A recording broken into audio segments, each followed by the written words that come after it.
Michael from the attendees too. Thank you. I'm sorry, I'm not seeing a Michael. Michael Giannaco. He is not in the attendees list, Flo. I think I sent him the link. He's the leader of the firm that was hired to be the monitor. I'll keep an eye out for him, and if he pops in there, I'll he's texting me. He's under the name Azita Arvani. I don't know what that means. Okay. Oh, we do have Azita. Yeah. Okay. I'm also seeing that Taisha Adams, a panelist, is in the guest room. But I can see her on my screen. I don't know. Taisha, do you want to try turning your camera on?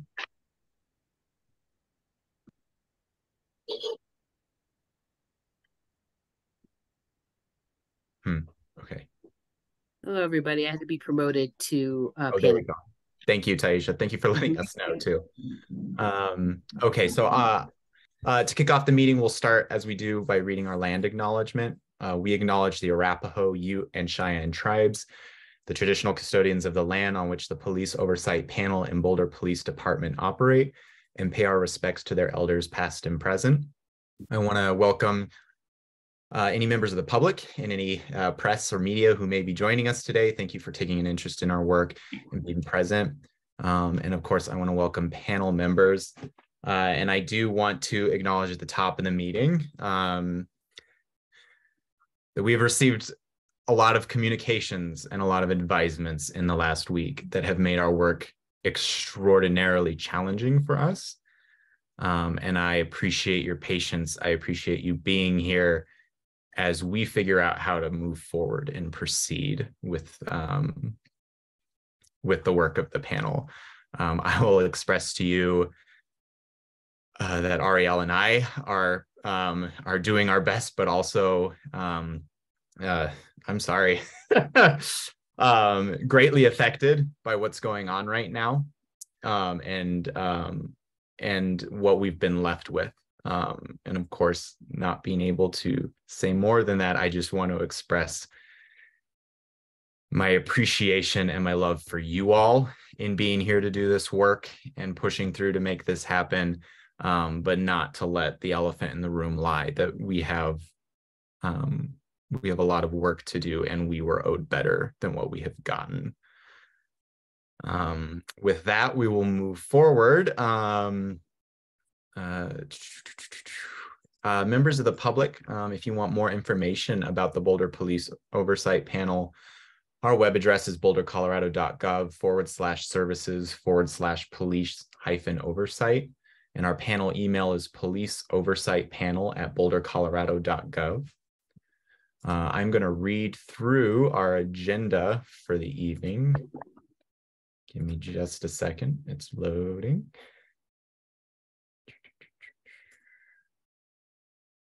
There we go. So reading through our agenda for today, November 10th, we'll start with the approval of the minutes for October 13th.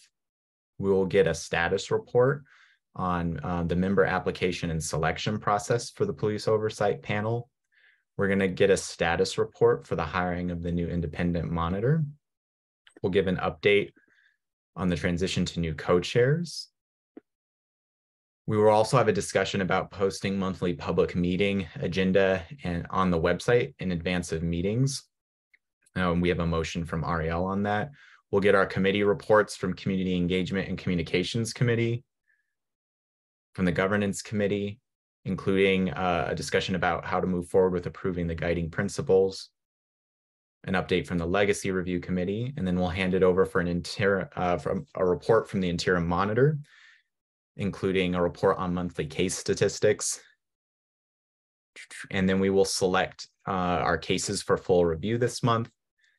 And then we will have public comment at the end.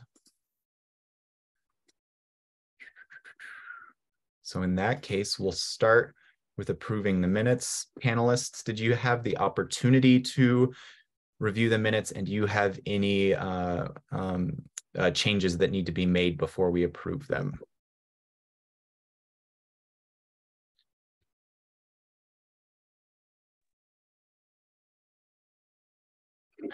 No changes for me. Thank you. Thanks, Sadasa. There are no changes from anyone else. Show of hands, a vote to approve the minutes for October 13th, 2022. Hands for the screens. Majority, thank you all. Minutes are approved. I'm going to read out a status report on our selection. So Sarah and Martha are not with us, and actually Amy Kane are not with us this evening because they are in interviews right now with potential new panel members. So that's what they're doing. And so the update I got from Martha is that they have developed a spreadsheet with various indicators based on the deliberation scores. The top 30 or so folks were discussed, and 24 or so will be interviewed starting this week in about 20-minute interviews.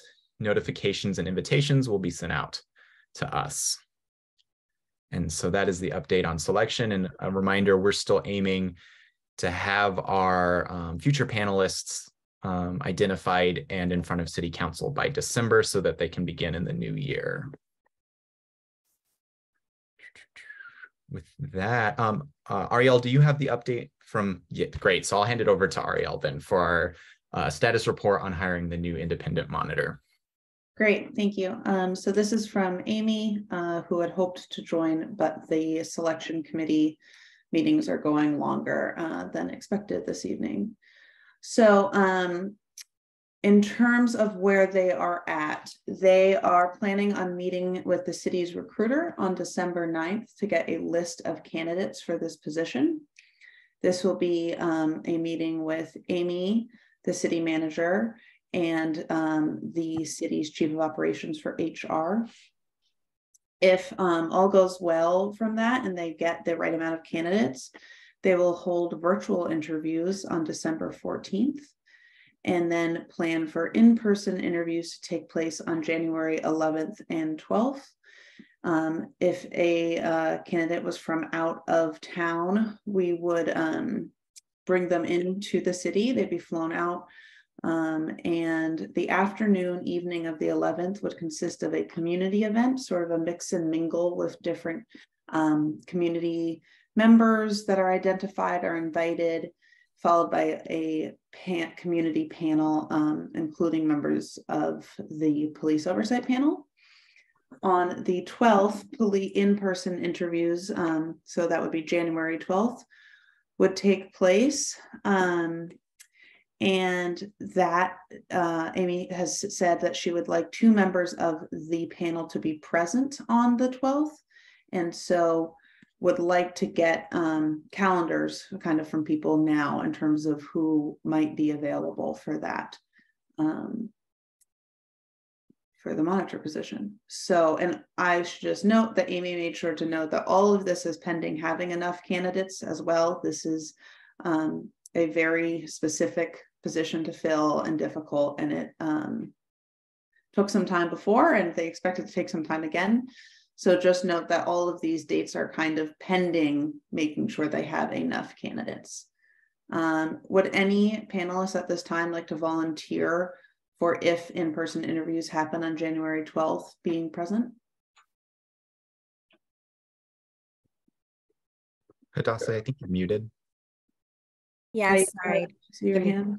Yeah, sorry, just once. I have to potentially. Okay. Maybe let me double check. So Taisha, yes, and Hadassah as a maybe? Yes. Okay. I would be a maybe, but if the dates are not locked in, I wouldn't want to commit to anything until those dates are locked in.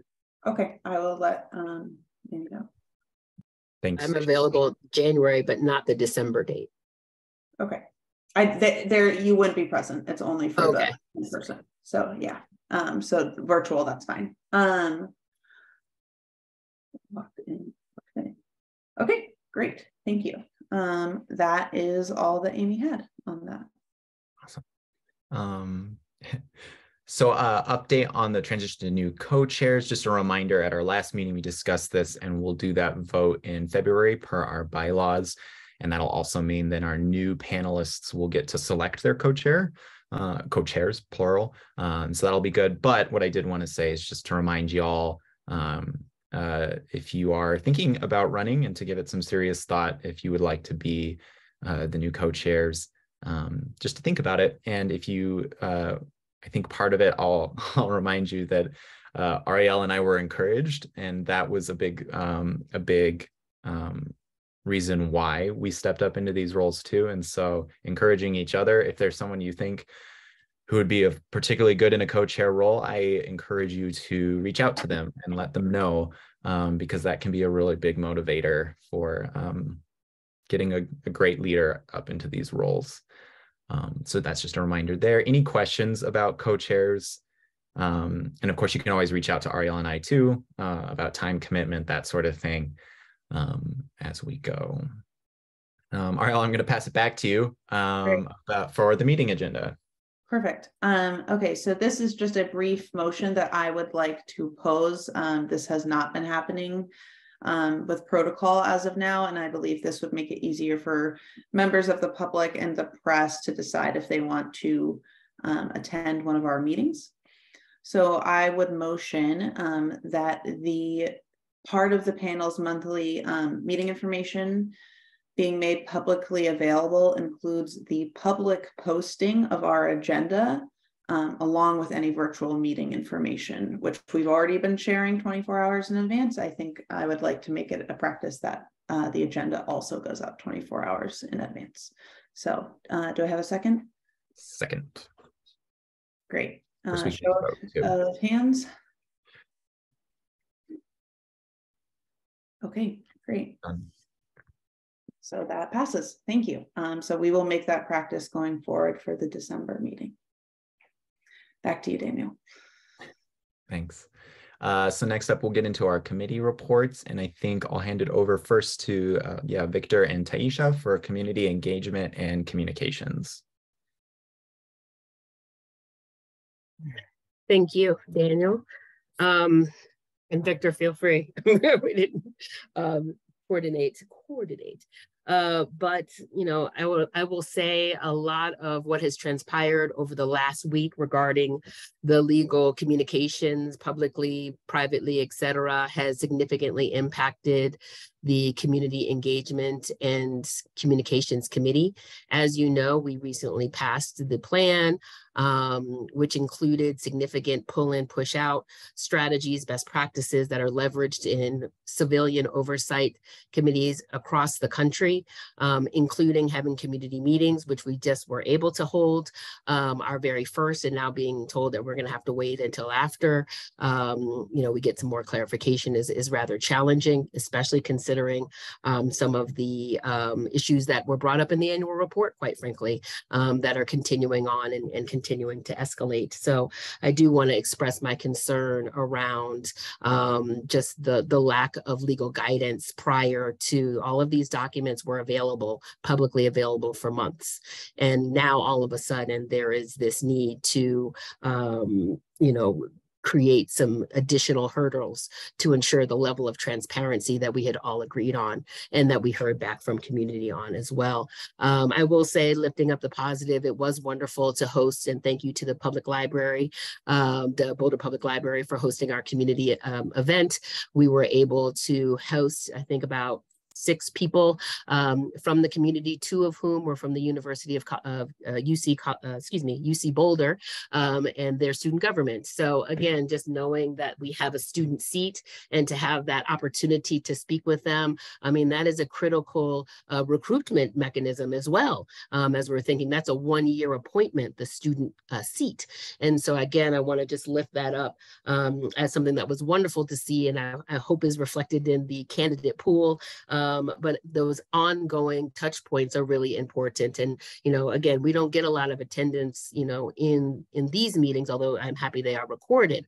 It would be wonderful if the police chief check-ins were also recorded while I'm here on a moment of transparency. But back to the former, it really was lovely. So Victor and I had some conversations in our last meeting about, we used a hybrid model. It was wonderful. Sorry, can I cut you off for just 1 second? I just wanted to make clear that our meetings with the police chief are publicly available, and they are. So they're not recorded. What was that? I don't believe they're recorded. We would have to go back and look. You're right. I apologize. It's my understanding that they're not, because I actually raised this during our conversation with the chief as an area of concern, because those are such rich conversations. Alas, but moving on.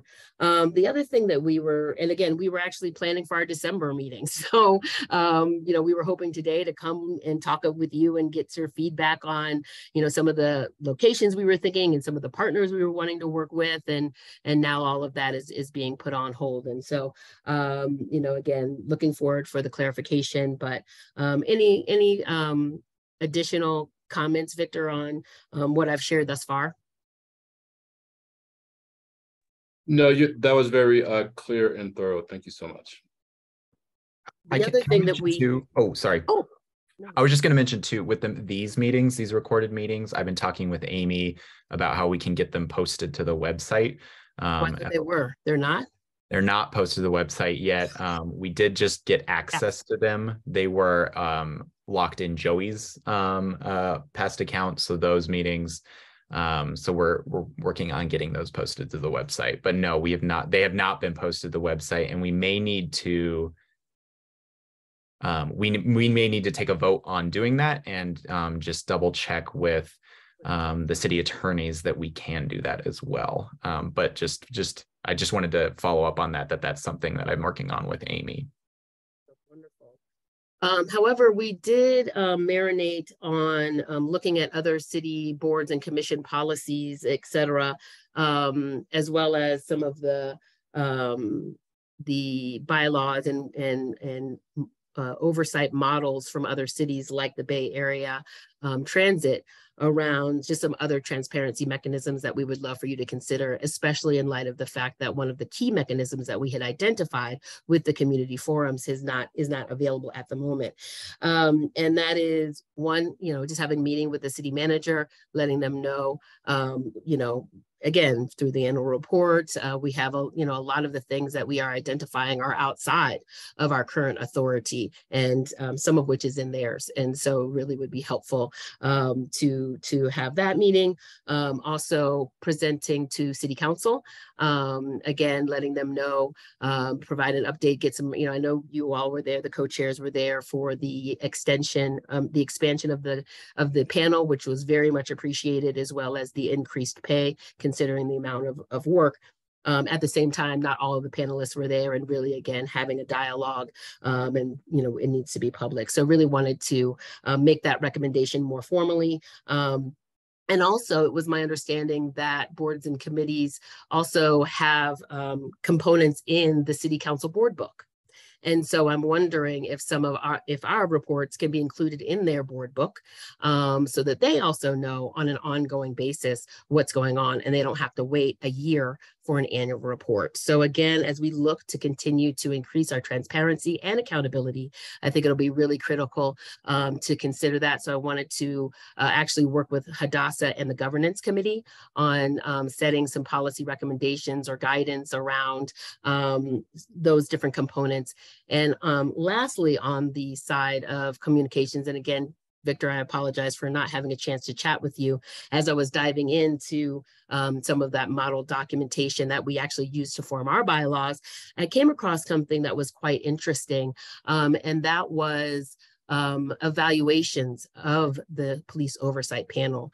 And in many places, they have a 3-year, every 3 years, they do an evaluation of the effectiveness and efficiencies of the panel. And again, as we're at the 2-year mark, it's actually a wonderful time to start thinking about what that could mean and what that could look like, and starting to get those pieces together, as it would require, or I'm hopeful that it would include rather, City Council and, obviously the police department. There are many excellent certified firms who have, been doing this for a decade in other cities that, we can certainly leverage their expertise. So again, would love to work with the co-chairs and Hadassah through the governance committee on exploring some options and opportunities, and seeing what the pathways are for that. So again, would love to open the floor for any comments or feedback on that, since that is something that, I've, kind of of been going down a rabbit hole over this last week with the different ramifications of different things. And so just wanted to lift those up. And I know it sounds weird that it's coming from communications and community outreach, but public trust is everything. And so communication and what the public has access to, as well as our public officials who have to make the decisions that frame and provide authority to this panel. Thank you. Honestly, I don't think it's weird at all. I think all of that sounds amazing. And I mean, yeah, I say go for it. And I think that your committee is the one to lead it. That's awesome, especially the evaluation. I think that's a really great idea.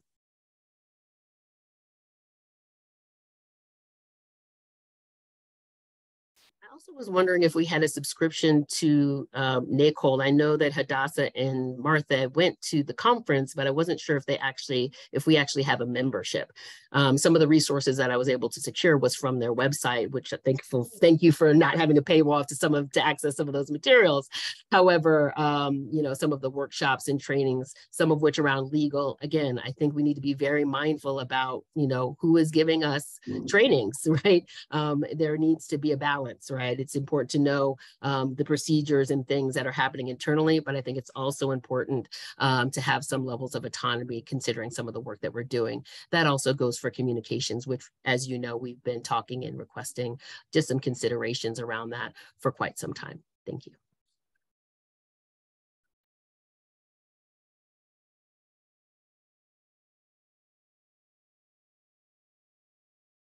All right, yes. so that's our update. Sorry, I can confirm that the city of Boulder has a NACOL membership, but how we get access to that, I don't know. So we'll probably, I'm guessing Amy hopefully maybe has some of that information for us. So we'll get to that. But yeah, the answer is yes, kind of. Awesome, thank you. And obviously, you know, sooner rather than later, because I would also love their feedback on some of the issues. They also can provide consultation, and I think that'll be a very critical as we move towards the complexity of what we're trying to do here. Thank you. Taisha, do you want to just reach out to Amy, or is that something you'd want us? No, I'm happy to do that. Okay, I don't know cool. Amy. I don't think I know Amy, but Amy Kane. Joey's supervisor. So she's the one who's been emailing us. I've gotten her emails, but I've never met her. So. Oh, I see what you're saying. Sorry. I was like, I know. I was like, didn't you're like Amy? I'm like, yeah, that Amy. Yeah. Thank you. If there are any other feedback or comments for communications, I'll hand it over to Hadassah. Thank you, Daniel. Okay, so for governance, the big thing, so we have our guiding principles. They've been established. I think the question at this point that we would like to pose for the panel is whether this is something we would like to do in a retreat workshop or an in-person workshop, or if we want to just go ahead and vote in. And considering meetings and all the other things, you know, most likely what we thought would be a good opportunity is this would be a good time to have, you know, when we have the first meeting with the new panelists, so we can kind of decide as a group, you know, kind of as a regrouping in terms of like where we want to go and what we want to do with this panel, just kind of reestablishing that for us, or if we want to go ahead and do it. So I leave it to the panel.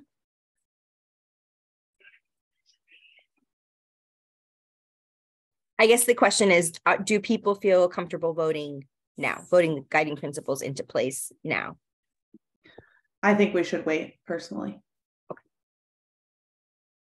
That would, I think it'd be great if we can do it when Martha and Sarah are here also, and then after a few clarifying questions in the next week or so that we will have with city staff. That would be my gut check. Thanks, Arya. I would have to agree with that. There's just too many unknowns around some of the things that are in there for us to be able to. And again, it's not one that we're on our heels waiting, but, you know, out of fear, but rather I wouldn't want to do anything that would compromise the integrity of what we're trying to do in the long run. You know what I mean? So that's really well put. I agree. Yeah. I think maybe in part of it too is I trust that all of us know, understand, and contribute to those guiding principles. And so I think they are strong to our heart. They're just waiting to make it officially into the bylaws. Okay, thank you. We will schedule some time in the upcoming retreat. Thanks, everyone. And then our next monthly meeting will be November 16th. We do have some new items that have been proposed for governance for review. Again, the annual review. We're still working on a training piece. However, in the ordinance, it says that the training is conducted and a plan put together by the monitor. So we don't have one. So I think that's we're obviously ready to, and we've been working on getting some resources for training. We have the ones that have already been put together by Joey. But again, the question is, how much work do we want to put into this when the new monitor comes in? They would, implement a training program, ideally, according to the ordinance. Sorry, go ahead. Yes, Taisha. Thank you for this topic. I almost going back to recommendations and why I think it's critical to meet with the city manager and others is, again, and I am grateful for the training that we received. However, now that I know that, it depends on the expertise of the monitor, right? If they've done and Joey was excellent. He really stepped in ways and stretched himself, put himself in a pretzel trying to make this, words into something, right?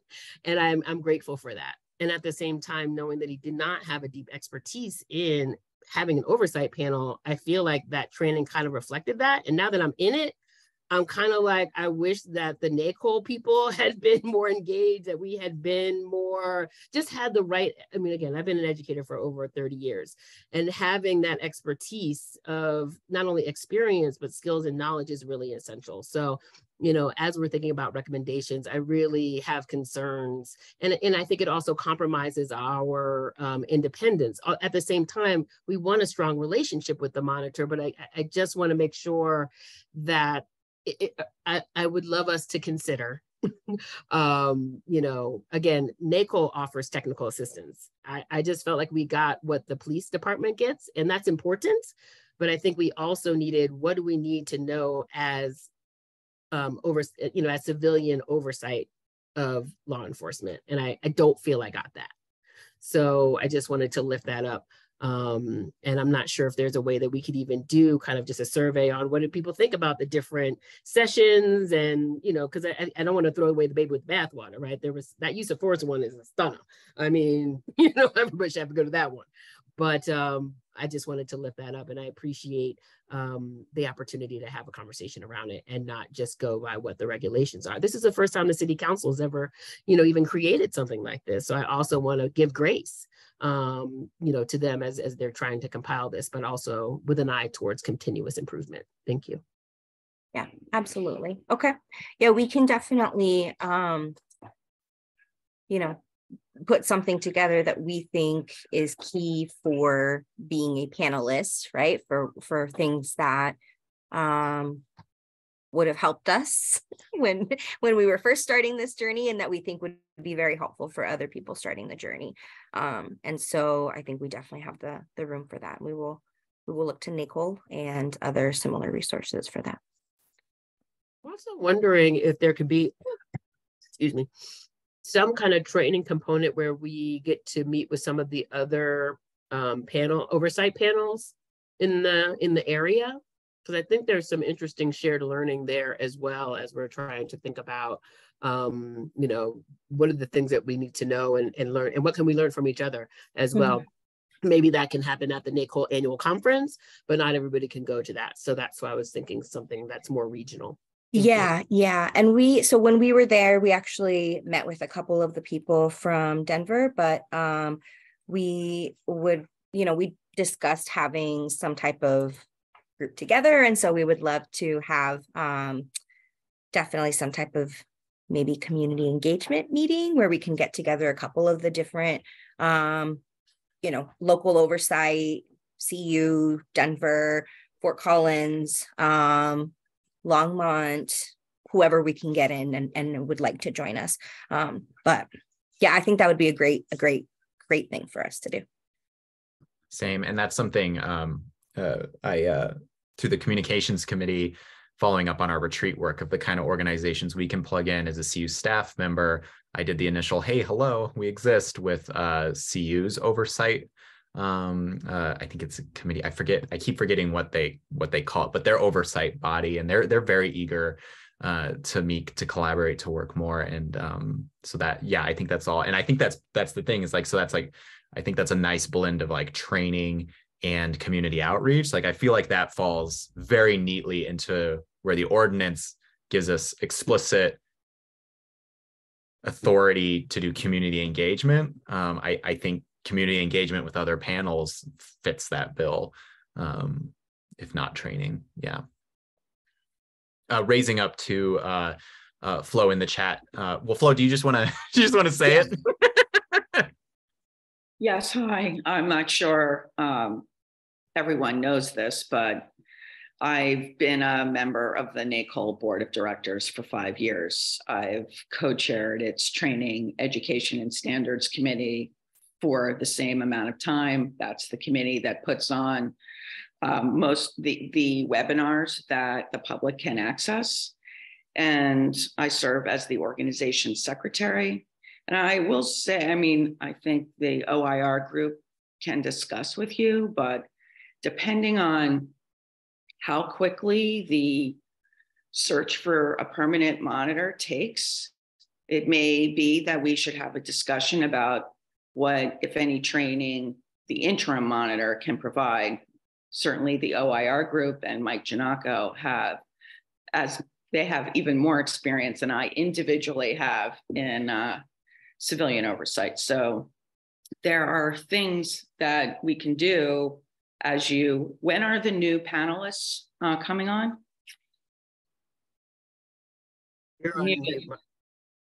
Sorry. Yeah, our plan is to have them in place by the new year. And so if I'm remembering correctly, City Council would vote to approve them the second week of December. And so then their first meeting would be our, are we on second Thursdays? So it would be in January. And so one of the things in particular that Ariel and I are balancing is what trainings we want to make sure we and the new panelists have gotten before the new panelists are brought into their city email accounts, the general meetings. What kind of trainings need to happen before they are officially operating in any function of the panel? Yeah, Taisha. I'm curious what role the governance committee is playing on that, because I know, Chico, you had we had initially talked about having an onboarding committee and a governance committee, and we decided to combine. So I was just curious. Again, it's great having co-chairs, but the co-chairs are not meant to do everything, right? We've got committees, we've got and so really wanting to distribute leadership and those opportunities. And Chico, I know you've spent a career in school and are an educator as well, so just wanted to lift up and make sure that we're not having information in two people's heads, but really spread across. Thank you. I decided to just stick to the legacy committee. My bandwidth, I can't just, at the moment, I'm tied with too many things. But understand. I'm open going forward to. Well, I mean, as I said, I'm a lifelong educator. I'm happy to weigh in on that as far as pace, scope, sequence. I mean, this is what I do for a living. And specifically, that was just to clarify what I say. It wasn't not to say the co-chairs were leading training, but to make sure the sequence with city staff reaching out or public access, reaching out to the new panelists was all put into place to make sure that the governance committee didn't get scooped by anything, to make sure the sequence is the wrong order of operations is what I'm looking for. Ariel and I want to make sure that we are on top of the order of operations so that all the moving parts fall together right for panelists in the way that they didn't for us. Awesome. Thank you.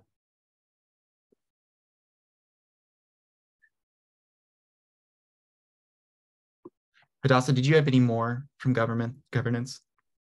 Nope. I believe that was it for us. Thank you much. Yes, thank you. And next up, we would do legacy, but Martha did not have an update for us, just raising up her work on the selection committee, which has been a huge lift for her and Sarah, for which I know we're all grateful, because we are eager to be a panel of 11 and not a panel of 8 anymore. So next up then, unless hey, Daniel, yeah, Chico. Just a quick update. We had our meeting last month, and we're still delving through the data that we got on juvenile interactions, and there are certain questions that we have and we had wanted to raise with providers of the data before we can move forward. So it's still work in progress. Gotcha. Awesome. Thank you, Chico, for that. Yeah. Yeah, and we will have I'm working on like some reports from the data, but more than anything, it was just the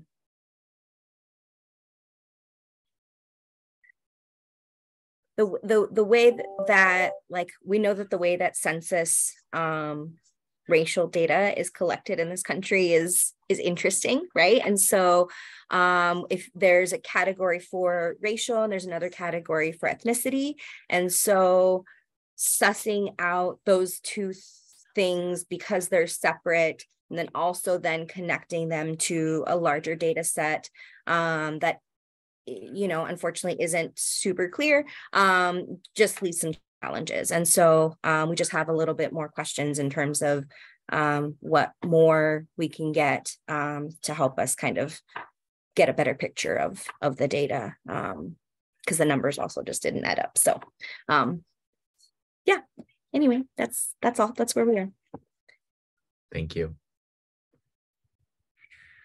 In that case, I will hand it over to Flo for our interim monitor report. Okay, I'm gonna share my screen. And just one other thing on the training. I think that since looks like we're gonna be here through January at a minimum, I'd like to get a handle. This is not something I discuss with Joey, but I can reach out to him, get a grip on exactly what trainings have, you know, that he coordinated and that you think are necessary for brand new board members, and what's necessary before they sit on panels. But I don't currently possess any training modules, either the documentary, the PowerPoints, or any recordings that were made. So we can at least give you the list of the trainings that we went through, and especially the ones that were coordinated with either the police department or outside city staff. And then in terms of, I think you will have to reach out to Joey for the ones that he did himself, conducted himself. And I don't know if those have been left with anyone at the city. But I would assume that a lot of the ones that were coordinated with outside parties will be readily accessible. But we can get a list to you, Flo, in the next few days, just so you have that. That would be really helpful if you'd be up for helping us with that. Okay. So, thank you. Again, my name is Florence Finkel, and I'm serving on behalf of the OIR group as the interim independent police monitor, and also present is Michael Giannacco, who's the leader of the OIR group.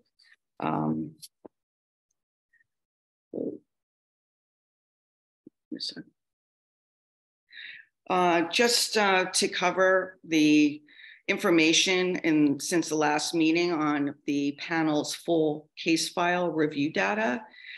Since the last meeting, cumulatively, the panel has conducted 5 full case reviews, 2 in October and 3 so far in November. 3 of those are pending police department disposition. Currently, there are no panel reviews scheduled, although the panel has previously voted to review 2 pending cases, but those cases, the investigation has not yet been completed.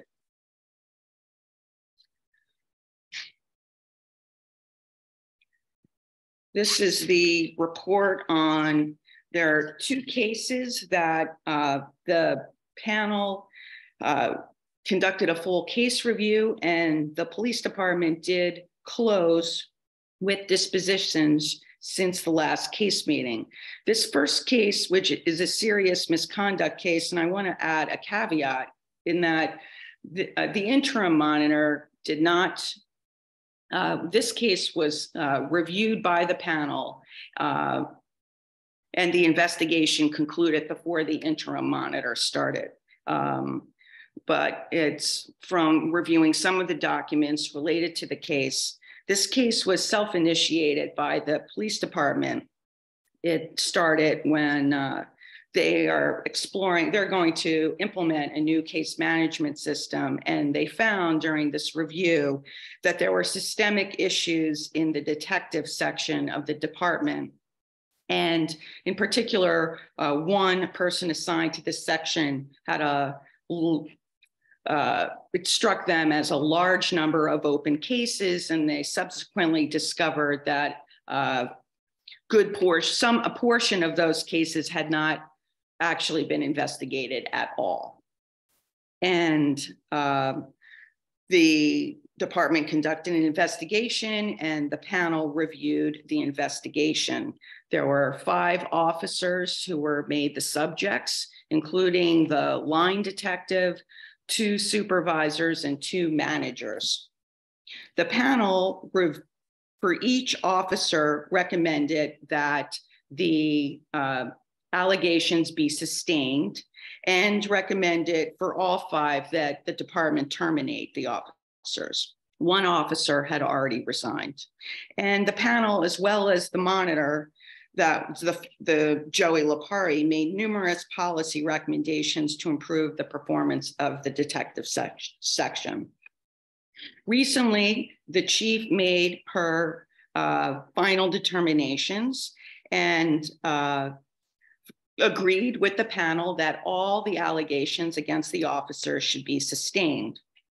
However, she imposed the penalties that you see listed. For 1 officer, the officer was transferred out and received a 3-day suspension and a performance improvement plan. A 2nd officer received a 1-year letter of reprimand, training, and education. For the officer who had resigned, the termination it's held in abeyance in case the officer ever reapplies to the department. For a 4th officer, the department issued a 1-day suspension, and for the 5th officer, a 5-day suspension. The department has drafted revisions to, but has not yet issued a new general order that would cover some of the, or try to rectify some of the processes in the detective section, and the new order that hasn't been issued, but we've been provided a draft, details the responsibilities of the different ranks within the detective section, the detectives, the sergeants, and the commanders. Limits, it sets limits on what an active caseload should be, and this limit is 20, and requires open case updates and reviews at least every 30 days. Oops. I just wanted to jump in actually really quick, Flo, and just to acknowledge that this kind of report to the public is new to our community, and to highlight the importance of, our journalists and our reporters in our community to help us to share this information, to ask the right questions, to open the right public records, and to help tell the story of policing in our community and oversight in our community. And I think that is especially for this case. And Taisha, I see your hand. Oh, I was just in line. I remember the first time, so I'm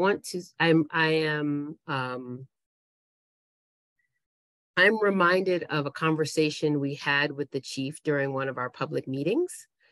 It was after one of the first times that the panel and the department disagreed on the discipline matrix. So although we agreed on sustaining, and the majority of the time we do, right? That's one of the things that we had talked about, that we are often in step with each other. The area of concern that I raised in that meeting was the lack of guidance of what happens when we do not.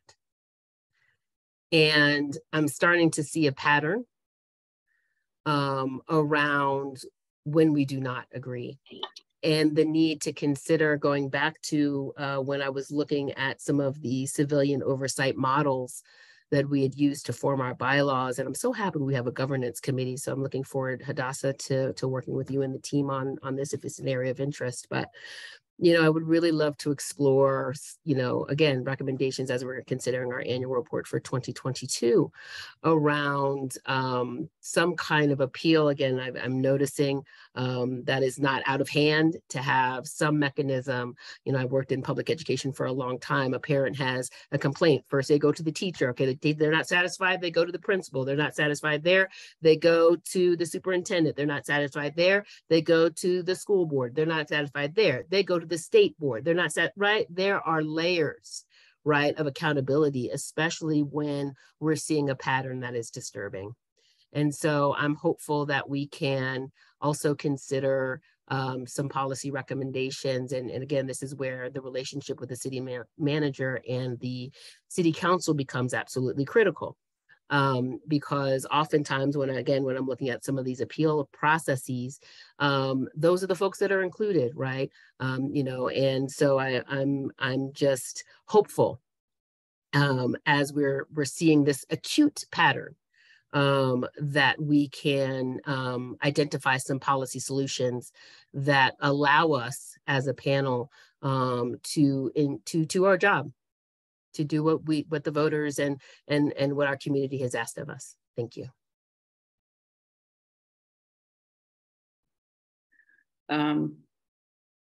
Okay.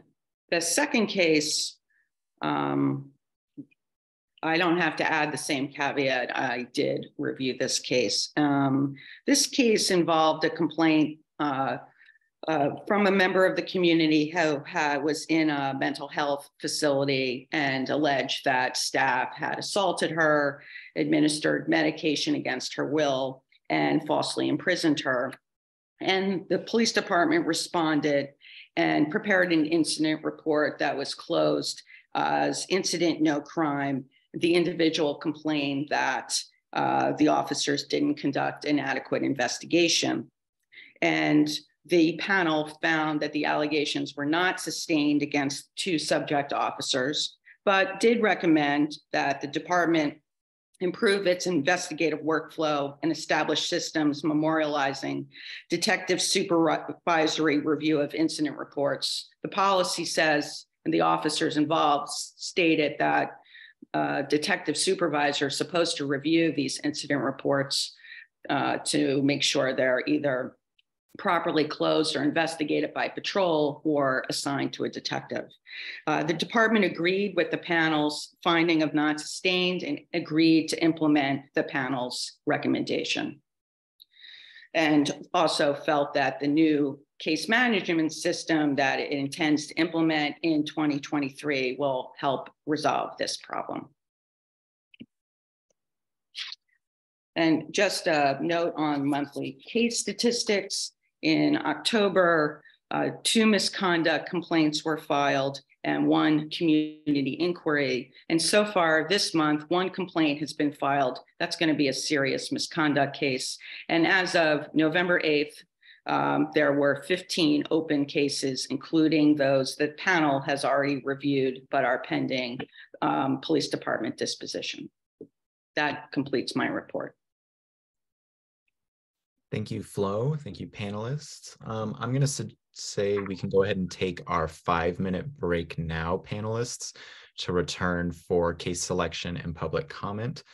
And so let's plan to return at 7:28. Thank you all.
All right, panelists, we are back.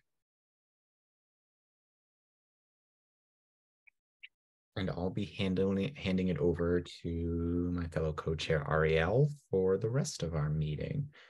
And Ariel, I was going to say for the for Sarah and Martha's proxy votes, I can voice those for you. Oh, okay. I have it. I actually have them written down. Okay, great. Okay. So I think I should be okay, but I might if I ping you for help. That's why. Panelists, if you don't mind turning on your cameras, that would be easiest as well for voting purposes. Thank you. Thank you, I also appreciate it. Okay, so just a few reminders first and foremost. Just a second, apologies. So I just want to remind the public that these are case summaries. They are not complaint summaries that the panelists have reviewed as of now. These are summaries that the monitor or interim monitor in this case has distilled of police camera footage, available evidence, initial investigations, and other complaints. They are private to protect the confidentiality of those involved. And so the only information that you will hear are the full case numbers and the rule violation that panelists have reviewed in order to decide whether they want to review these cases in full. So thank you. First, I have SM 2022-006. This is an alleged rule violation of Rule 1, compliance with values, rules, and general orders, Rule 4, respect for others, and Rule 8, conduct. And Dana, do you want me to read Martha's and Sarah's votes now before we all vote? That's a good idea. Yeah. And I also just want to note for the record as well that Martha and Sarah, Martha Wilson and Sarah Holt, who are two panelists who are serving on the selection committee, have already sent in their votes for this case, these cases. And so I will be reading those aloud and then taking the rest of the votes. So Corey, that's probably most important for you to be taking note of, is just that recording Martha and Sarah's vote and then recording the full panel who's present's vote. Thank you. Appreciate it. You got it. Great. So for SM 2022-006, the two votes from Martha and Sarah are yes, they have would like to review this case. The rest of the panel, can I see a show of hands if you would like to review?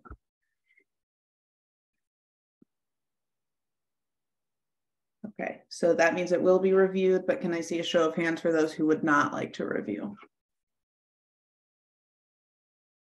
Great, thank you. At what point do you assign the panelists to? Well, I'll do that at the end. I'll assign Okay, at the end if that's okay. Just because I have to do this weird thing with their votes. Next up is MI 2022-025, alleged rule violation of Rule 1, compliance with values, rules, and general orders, and Rule 6, use of force. And please note that Martha and Sarah have both voted to review this case. And can I see a show of hands from the panel if you would like to see this case reviewed?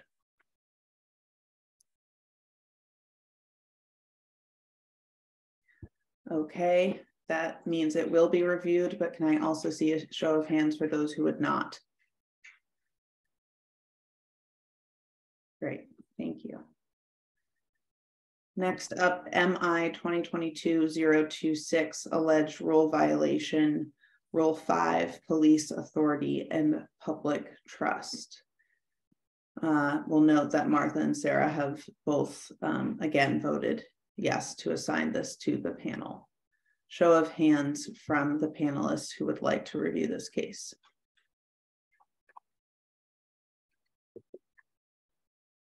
Okay. That means that it will be reviewed in full. Show of hands who do not want to review. Okay, moving on to MI 2022-027, alleged rule violation, Rule 1, compliance with values, rules, and general orders, as well as a Rule 8, conduct alleged violation. Martha and Sarah have also voted that they would like to see the panel review this case. Can I see a show of hands if the other panelists would like to review? Okay, so that fully, and no votes there. All right, so now we should assign each of these. The other thing that we do, sorry, go ahead, Daniel. We have one more, don't we? Oh, I'm sorry, did I miss one? It was submitted for your information. It says the back of the thank you memo. so much. Thank you. Okay, got it. Just want to make sure. Okay. So now we'll go ahead and assign who will be the groups of 3 panelists who will be reviewing these cases. So let's start with SM 2022-006. Martha has reviewed to be a member of this case review. I will also volunteer, Flo. Okay. Okay, since no one else is jumping, Sarah has also said we can assign her freely. So I would put Sarah, or Taisha, would you rather me put you? Taisha, Sarah's kind of flexible forever, so. Okay. Yeah, no, I'm in for that one. You're in? Okay, take Sarah off, put Taisha in. Thank you. Appreciate it. So that will be reviewed by Martha, Ariel, and Taisha. MI 2022-025. Any volunteers? Chico? Let's do Sarah. One more. Taisha, thank you very much. That will be reviewed by Sarah, Chico, and Taisha. MI 2022-026.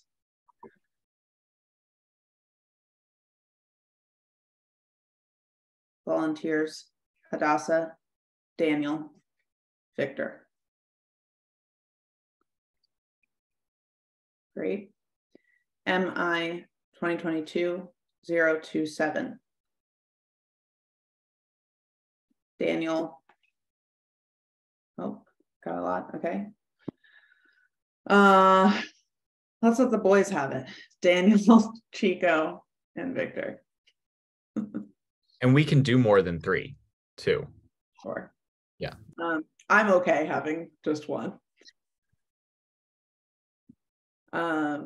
Great. Well, with that, I believe all of our cases have been selected, and then Flo will just be partnering with Corey to figure out getting those scheduled and sent. Yes, Taisha. Thank you. That was wonderful. I mean, as far as just the pace and getting it all scheduled and assigned and everything, not scheduled, but assigned, I'm still appreciating that new processy. I want to lift up something. And again, I don't know where this goes, but this goes back to just those things that are areas of concern, but not aren't in our area of influence. I'm starting to see a pattern around officers or staff in the department who are, guilty of something being allowed to resign. And there's just something about knowing that somebody who has violated public trust, etc., laws, gets to keep their, I am struggling with this pattern that I'm seeing, not only here, but I'm seeing this in other governmental agencies as well.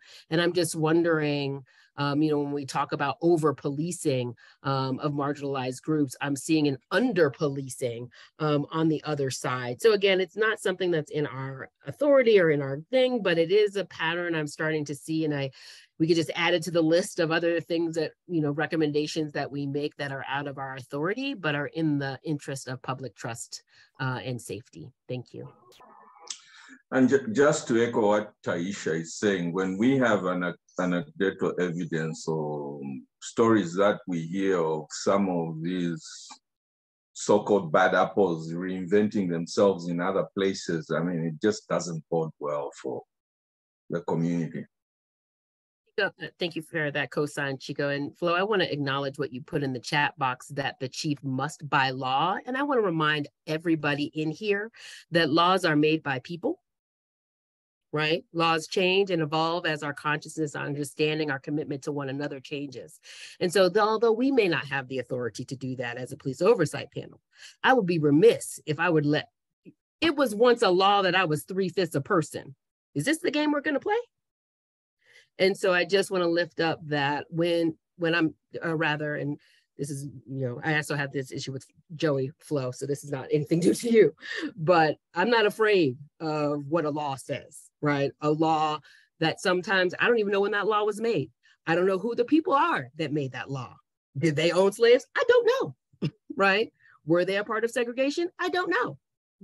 And so again, as our community strengthens, and as we try and come together and really have a safe and a safe community, I just want us to not punch, to show up, and when we see something, say something. So thank you for allowing me the space, panelists, to say something in that moment, that pattern that I'm seeing. I'm hoping those who do have the authority to revisit that, so that we're not accepting a resignation and allowing somebody to walk away with a pension when they themselves have broken the law. And if, I think of all the drug charges, et cetera, their lives are destroyed over something that is now legal. And so again, thank you so much for the time. I don't want to begrudge. Flo, could I request that you reach out to the department and have them send us the reference, what law they're referencing?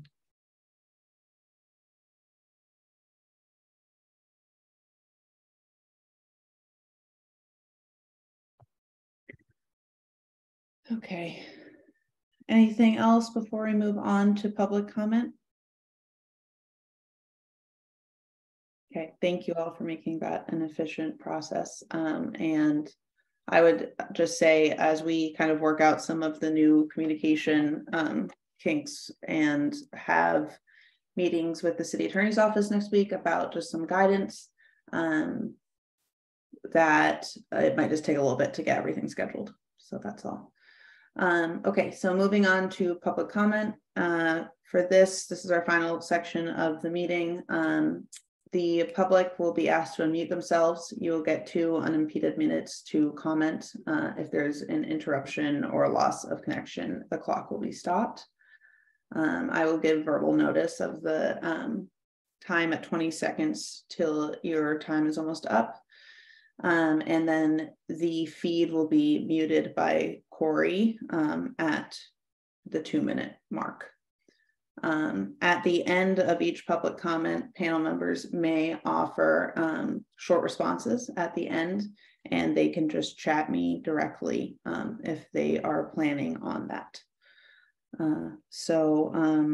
With that, welcome everyone. I see that we'll start with MK Fleming.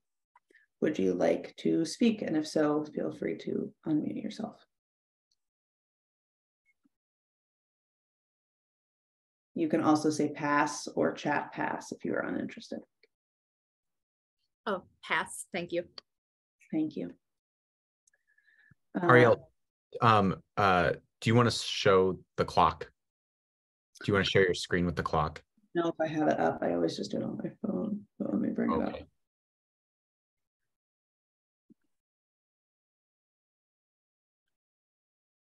I would, but my computer won't let me share my screen. Yeah, just a second. Just a second. Let me do it. Thank you. I have the link. Just a moment.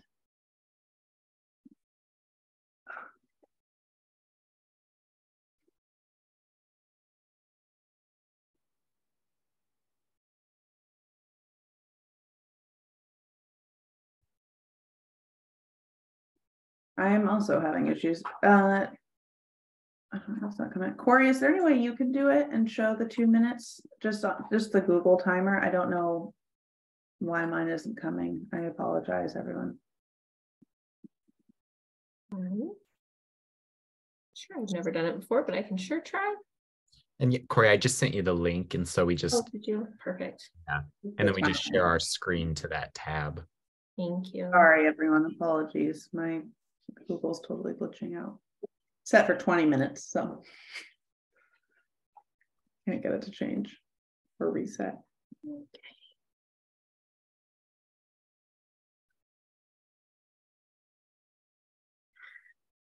Do the stopwatch. Okay. Gosh, I don't know what's happening.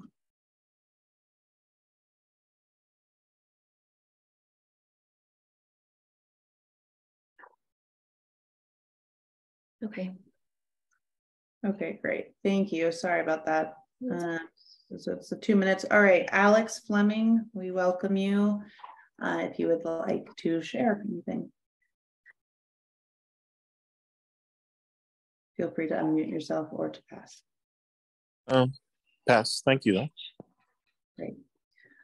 Next, I see a Holly Olivarez.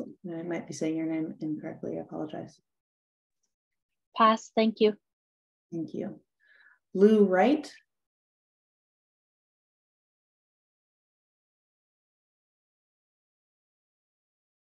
Hi, I pass. Thank you. Appreciate you being here. Lynn Siegel. Yeah, well, I'll speak. Do I get 20 minutes? Wow, that would be so cool.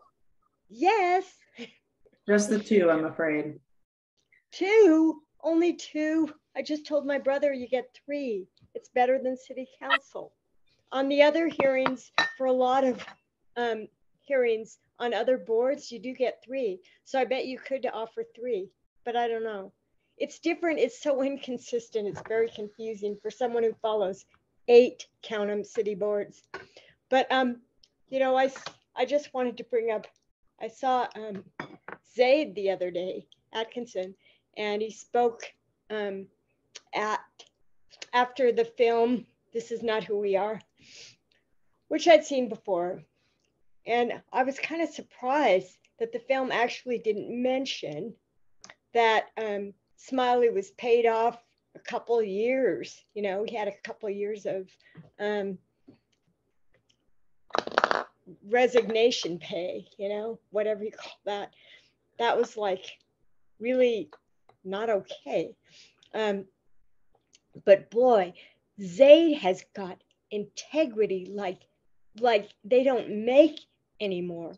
That guy is amazing. He is gonna go far.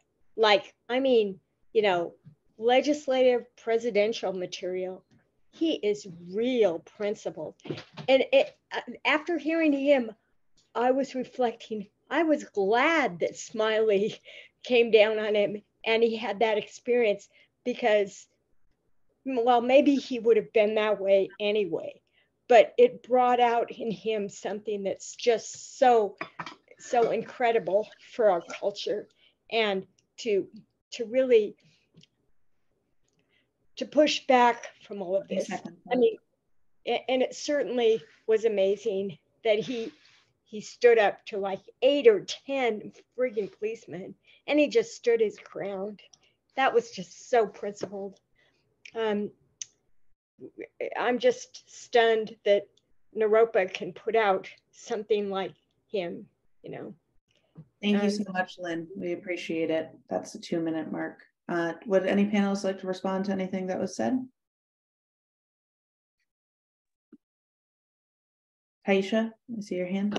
Thank you, Lynn. And I just wanted to lift up again, once I'm excited to, and we are eager to address the legal clarification as it relates to community outreach and forums. You know, the committee had discussed, and, you know, we all went to go see This Is Not Us at Chautauqua Dining Hall, and we're really excited to, you know, talk with Katrina and others about the possibilities of, you know, having a screening, you know, and having a talk back and things like that. And so again, really excited to get clarification on, you know, what can and can't happen in public, and how we can continue to aspire to engage community and really have some conversations around, especially in light of the effort around reimagining policing, and really kind of combining efforts and amplifying each other's, you know, respective efforts towards our shared goals. Thank you. Thank you. Appreciate it. And thank you again, Lynn. The last person I see is Trisha Holland, if you would like to share anything. Pass, thank you. Great, thank you. So with that, unless there is any other business, that will wrap up our November meeting. Really appreciate everyone who was here, both from the public as well as all of the panelists. And yeah, really a deep amount of appreciation for all of you right now. And is there anything else?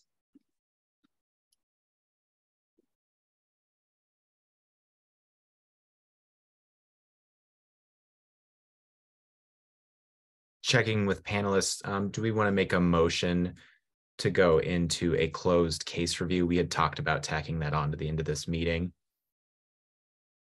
A case review of a closed case, sorry. I'll second that, or I'll make a motion. There it is, thank you. That's what, yeah. Great. Just to make clear to members of the public, the meeting is now over on a public basis. The panel is going to go into a closed session for a case review of a case that has already been closed, and because that information is all confidential, we will no longer be public. So thank you for your time, and we appreciate you being here.